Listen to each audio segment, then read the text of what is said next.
Hi viewers! Yeah, it's always a sad day for me when I hear of another silver stacker getting scammed, and it happened to one of my new subscribers recently with some fake Morgan dollars. What makes it sad for me really is that the majority of the content I've put out over the past 12 years has been to bring public awareness to fake silver, and so it just it does grind my gears when people scam. In this case it sounds like the eBay seller just said to him, I don't know much about silver. I call it bullshit really. We've all got the capability to look things up. None of us want to be selling a fake. Well, none of us honest people want to be selling a fake. Do your due diligence before you sell something that might not be legitimate.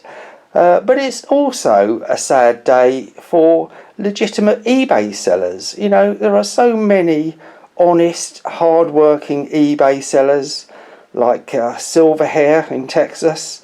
But all around the world, and there are honest eBay sellers, and the person that got scammed by this person with the fake Morgans is now loath to buy any more silver on eBay, which you can kind of understand. So it is, I do hear these stories from time to time, and obviously I hear stories of people that I've sent my slides to who have said, oh, I found this fake and that fake. And as you will have seen in previous videos, I had a couple of lovely fake Morgan dollars. They were very, very good copies. They were non-magnetic, but of course they didn't pass the slide test. They were, I think, early copies made of maybe brass or white metal.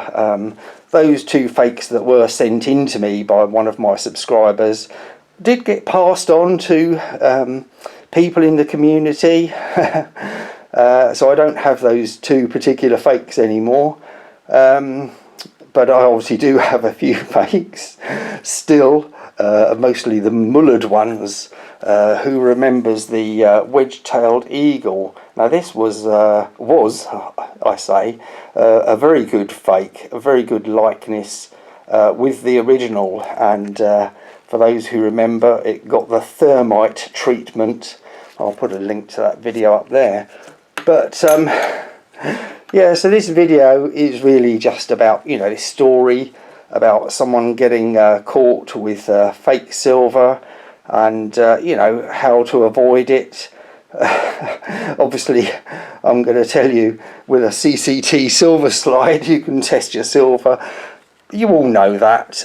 Those of you who've been following my channel for years, and those of you who are newer subscribers, just test your silver, and of course I will test a bit of silver on the Purple Heart CCT slide for you. So who thinks the Morgan is real? Well, I did actually tell you it was real, because I gave away the fake ones and the Austrian Thaler. My LCS actually had a whole bunch of these, had about 30 or 40 of them, £22 each. That one is not real silver, but the other Thaler is. They're 0.833 silver.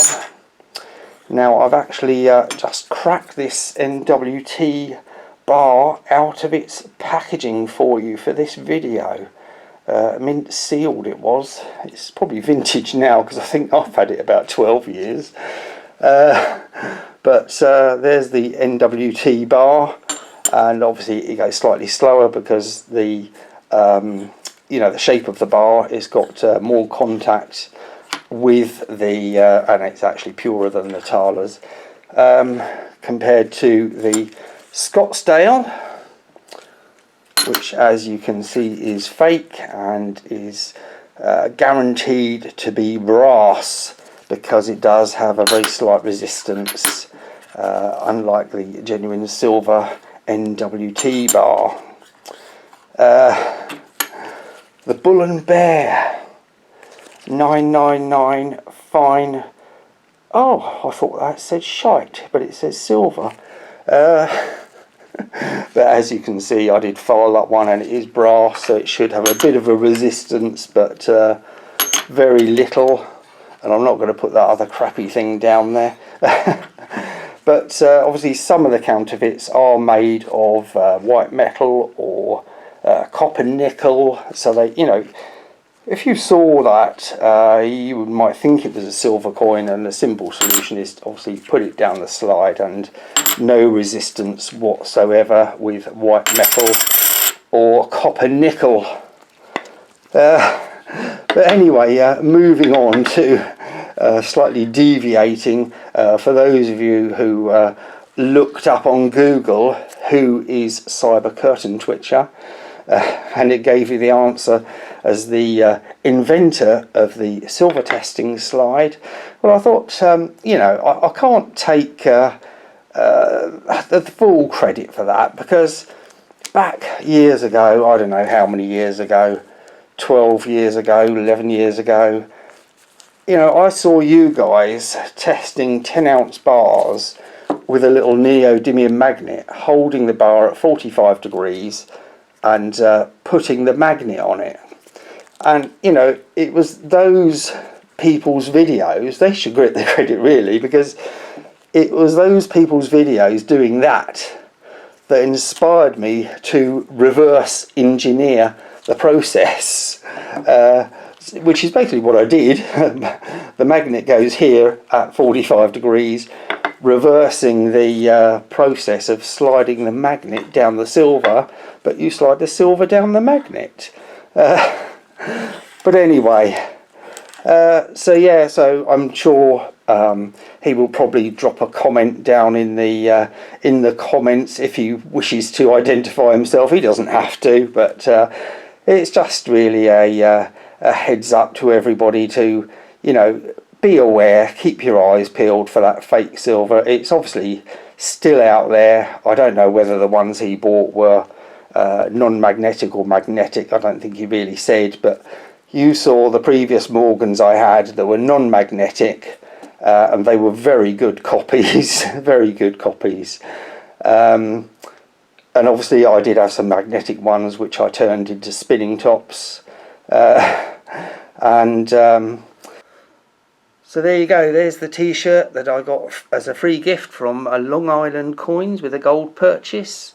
If any of you want to give them a try, there's their number. I've used them quite a few times, no issues whatsoever. So there you go. Anyway, so let me know your thoughts down in the comments, and keep calm and keep stacking that genuine silver, and I'll catch you on the next one. Bye.